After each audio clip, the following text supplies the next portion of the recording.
Oke, pada pertemuan kali ini kalian harus bisa memahami teori-teori masuknya agama dan kebudayaan Islam di Indonesia, mengenali kerajaan-kerajaan Islam di Nusantara, menganalisis kehidupan sosial ekonomi masyarakat masa awal pengaruh Islam, dan menganalisis bukti-bukti pengaruh Islam yang masih ada hingga saat ini. Oke, silahkan kalian amati teks berikut. Pernah dengar ya lagu Sluku-sluku Bathok? Sluku-sluku bathok, bathoke ela-elo, dan seterusnya. Ini itu merupakan contoh apa? Ini itu merupakan salah satu contoh akulturasi kebudayaan dari materi yang lalu, yaitu Hindu-Buddha dengan kebudayaan Islam. Yang pertama, bagaimana sih proses dan teori masuknya Islam di Indonesia? Yang pertama itu ada teori Arab. Menurut teori Arab, Islam masuk ke Indonesia itu dibawa oleh para pedagang-pedagang Arab. Hal ini dikemukakan oleh pendapatnya Buya Hamka dan J.C. van Leer. Di sini menunjukkan bahwa Islam masuk ke Indonesia itu sekitar abad ke-7 dengan adanya pemukiman di daerah Baros. Baros itu di mana? Baros itu di Sumatera bagian barat. Selanjutnya ada teori yang kedua, yaitu teori Gujarat. Hal ini didukung dengan adanya penemuan batu nisan Sultan Malik As-Saleh. Menurut teori Gujarat yang dikemukakan oleh Snok Horgonje, W.F. Sturm, W.H.M. Fleke, Islam masuk ke Indonesia itu sekitar abad ke-13 dibawa oleh pedagang dari Gujarat, India.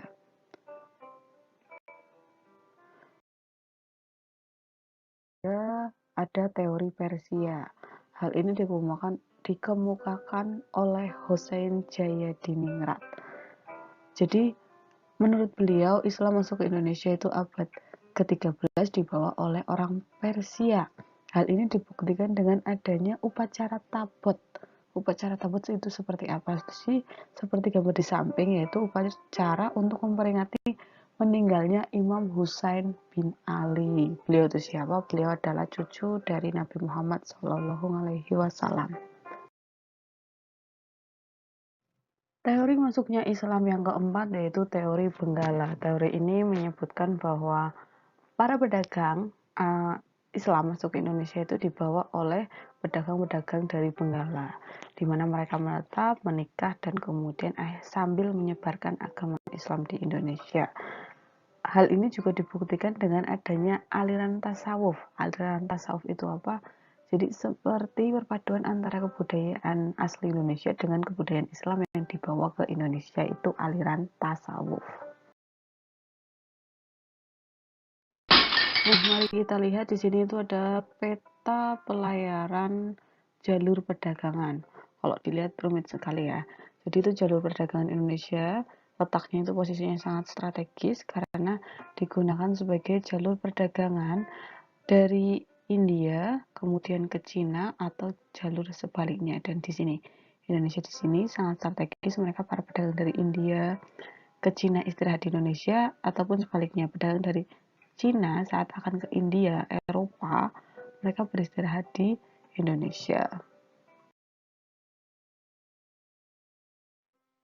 Jalur penyebaran Islam. Kalau tadi kita membahas tentang teori atau pendapat bagaimana Islam masuk Indonesia, sekarang kita membahas tentang jalur atau salur penyebaran agama Islam. Yang pertama itu melalui perdagangan, perkawinan, tasawuf, pendidikan, pondok pesantren, dan kesenian. Nah, tugas kalian adalah silahkan kalian mencari pengertian dari masing-masing jalur penyebaran agama Islam ini. Silahkan kalian tuliskan di kolom komentar, boleh di IG atau di kolom komentar YouTube atau di kolom komentar Google Classroom. Silahkan kalian tulis 5 jalur penyebaran agama Islam ini melalui apa saja dan penjelasannya itu seperti apa. Semangat ya. Kalau tadi kita sudah membahas tentang bagaimana jalur masuknya Islam ke Indonesia, jangan lupa dicari dan ditulis di kolom komentar. Apapun, sekarang kita akan membahas tentang peran Wali Songo. Siapa sih Wali Songo ini? Kenapa sih kok mereka berperan dalam mengembangkan Islam di Indonesia? Jadi, benih-benih kedatangan Islam ini sudah dimulai sejak abad ke-7, di mana dituliskan menurut Profesor Buya Hamka.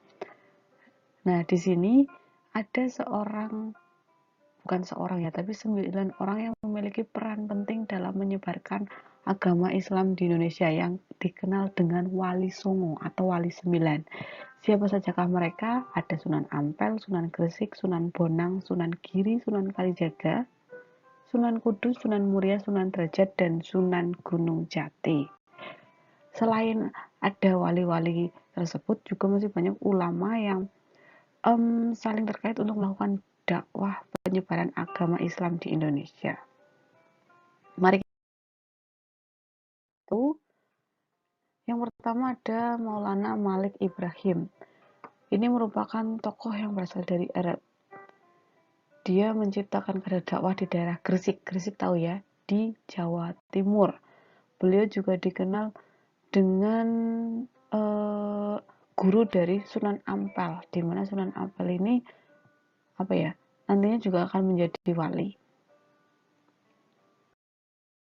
Yang kedua, Sunan Ampel yang merupakan murid dari Sunan yang tadi, merupakan sosok tokoh yang mendirikan pondok pesantren di Ampel Denta, dekat dengan Surabaya, yang merupakan penerus dari Maulana Malik Ibrahim. Silahkan kalian lihat, itu ada gambar masjidnya. Yang ketiga ada Sunan Derajat.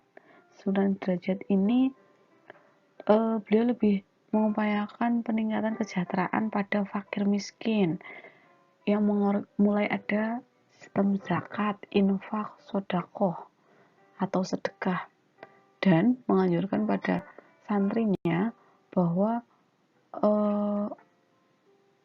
kita harus selalu melakukan sedekah dan zakat serta infak. Kemudian Sunan Derajat ini dia menetap di daerah Demak. Selanjutnya ada Sunan Kudus. Sunan Kudus sudah pasti dia tinggal atau menyebarkan agama Islam di daerah Kudus. Dan di sini ini adalah salah satu contoh Masjid Kudus, di mana masjid itu masih berdampingan atau depannya itu masih berbentuk seperti pura yang bisa kalian lihat, tapi di dalamnya itu masjid. Selanjutnya ada Sunan Giri. Sunan Giri itu lebih menitik beratkan pada bidang pendidikan. Pesantren Giri sering dikunjungi santri dari Jawa, Lombok, Madura, Makassar, Hitu, Ternate. Dan merupakan Sunan Giri ini tokoh pemersatu di bidang agama Islam. Yang keenam yang dikenal yaitu Sunan Muria. Beliau merupakan guru tasawuf. Tasawuf apa? Coba ya kalian cari, seperti tugas yang di atas tadi. Sunan Muria ini dia menetap di daerah Gunung Kaki Muria. Gunung Kaki Muria itu di mana? Di daerah Kudus. Dan beliau juga menciptakan beberapa lagu macapat yang bernuansa Islam seperti Sinom, Kinanti. Mungkin kalau di pelajaran bahasa Jawa kalian akan berkenalan dengan lagu Sinom dan Kinanti. Selanjutnya ada Sunan Kalijaga. Nah, ini sosok paling fenomenal, paling sering ditanyakan di soal itu Sunan Kalijaga, di mana dia itu berdakwah keliling kota Demak dengan menggunakan sarana yang sangat terkenal yaitu wayang kulit. 8 ada Sunan Bonang, dan yang ke-9 ada Sunan Gunung Jati atau Syarif Hidayatullah. Ini ada di daerah Cirebon.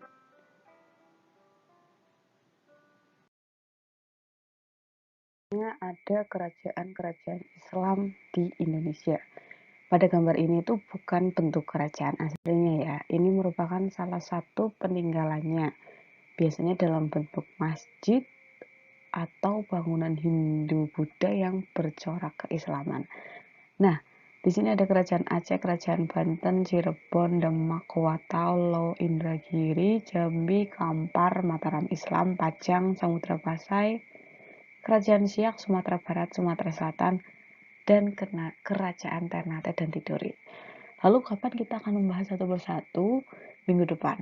Minggu depan kalian akan ibu beri tugas, tenang aja. Tidak akan sulit kok. Oke? Di sini ada faktor pendukung cepatnya perkembangan agama Islam di Indonesia. Kenapa sih agama Islam di Indonesia itu bisa berkembang dengan pesat dan cepat? Yang pertama, syarat untuk masuk Islam itu sangat mudah, hanya dengan mengucapkan syahadat. Yang kedua, upacara-upacara dalam Islam itu sangat sederhana.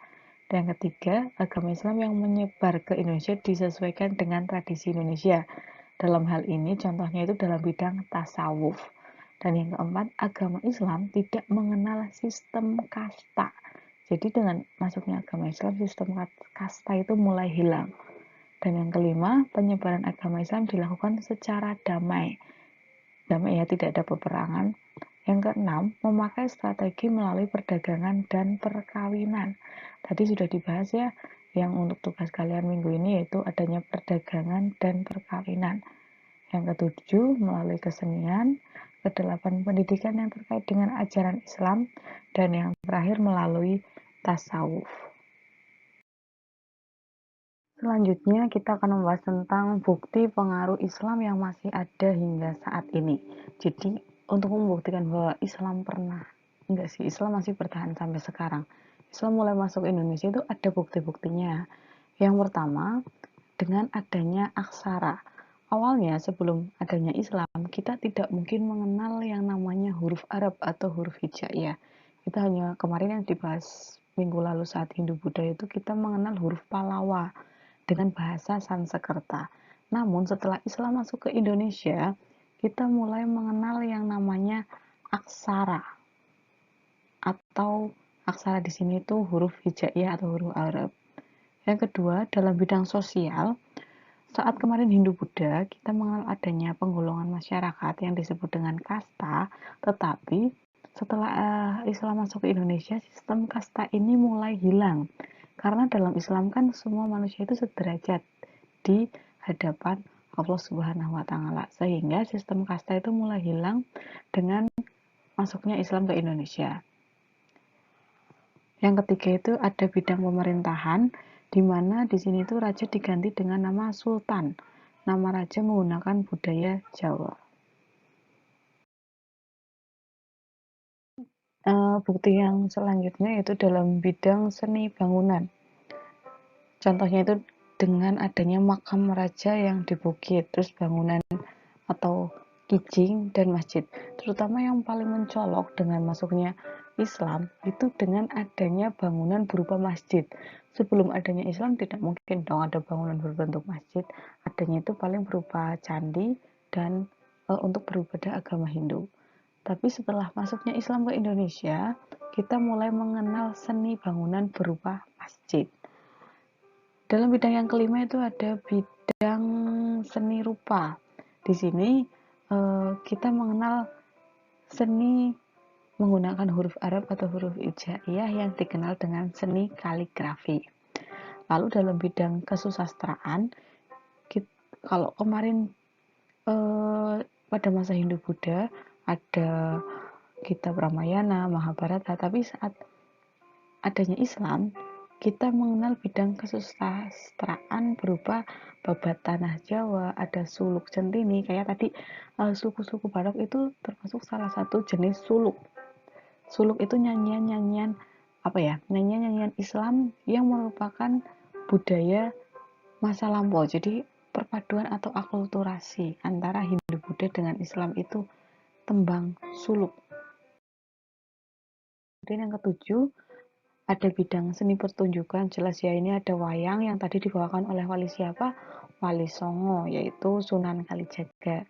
Dan kemudian tetap kita mengenal yang namanya upacara adat, yaitu berupa mitoni, selamatan. Jadi upacara mitoni dan selamatan ini merupakan akulturasi kebudayaan Hindu-Buddha dengan Islam.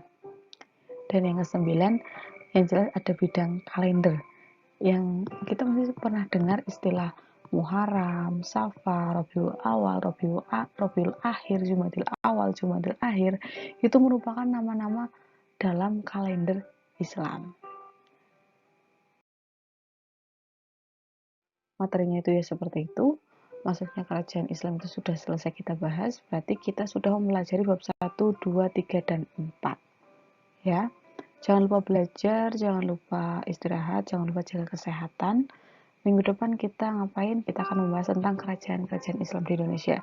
Jangan lupa tugasnya yaitu kalian mencari jalur masuknya Islam di Indonesia, kalian cari penjelasannya. Kalian tulis di mana, boleh di kolom komentar, boleh di buku, boleh di YouTube, IG, atau apapun terserah, bebas, senyaman kalian, seefektif dan efisien mungkin. Gagal atau sedih itu boleh, silahkan dinikmati, tapi jangan lama-lama. Sekian, terima kasih pelajaran sejarah hari ini. Tetap semangat. Wassalamualaikum warahmatullahi wabarakatuh.